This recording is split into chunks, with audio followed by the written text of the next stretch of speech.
So ito po ang aking mga friends, si Demi Love at saka si Mercy. And na-meet ko si Mercy ngayon lang. At naging instant friend ko na siya sa TikTok at saka sa YouTube. Kababayan pa, pareho kami Ilocano. Ayan, happy birthday pala niya ngayon, kaya sumama siya dito kay Demi Love para mag-celebrate.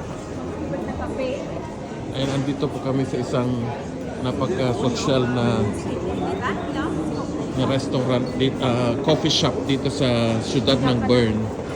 At kami po ay magkakape dahil feeling social po kami ngayong araw na to. Ngayong araw lang. Ngayong araw lang na to. Pag wala po kaming pera sa McDonald's, sa ano kami nagkakape? Sa McDonald's kami nagkakape. Ayan. Kasi mura lang to. Ito, mga magkano kayang kape dito? Mga 6 francs na. Pwede na. Sa Earth Cafe, dito na tayo Ito pwede na rin yung... So, ayan po si Ma'am Mercy at saka si Ma'am Demi Love. Walang map. Ayan. Mami. Hindi po kami madalas magkape dito pero napakaganda ng lugar. Oo, pang social. Ito pang sosyalan ito, pang mayaman mga nagkakape dito. Mayaman din naman si Ma'am Demi, di ba?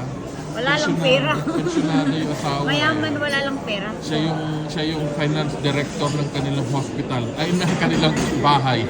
Porque nagtatrabaho ka sa hospital, ha? Ano ba dati trabaho ng husband mo? Di ba Beer. pensyonado?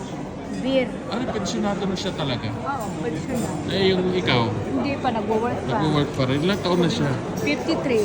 53. Ah, mas matanda ako. Oo. Ilan taon ka na? 55. 55. Oo, mas matanda pa. Ay, ganun talaga. Aminin ko man o hindi, lumilitaw ang tunay na edad. Oo. Ito, mga kaibigan ko, puro mga bata kasi sa akin. Age doesn't matter. 40. O, 40 ka. Ikaw, 30. 38. O, ako 55. O, di ba ka naiilang na kaibigan nyo, mahigit 50 ng edad? Kahit ka sa isinta. Di ba, mabait. At ang importante, mabait, di ba? Kahit anong edad mo. Oo, kahit anong edad, okay yun. Basta ikaw ay mabait. Mabait naman ako, di ba? Sa pagtulog, siguro. Nakakatuwa lang kasi. Angel niya pag matulog. Nakakatuwa lang kasi kasama ito si Ma'am Demi Love at saka si Ma'am Mercy. Pasyal ka ulit dito, ha? Oo, punta ako ulit. Okay, kami naman pupunta sa Zurich. Ay, oo. Magkape-kape.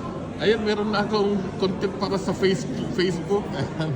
Thank you very much for watching.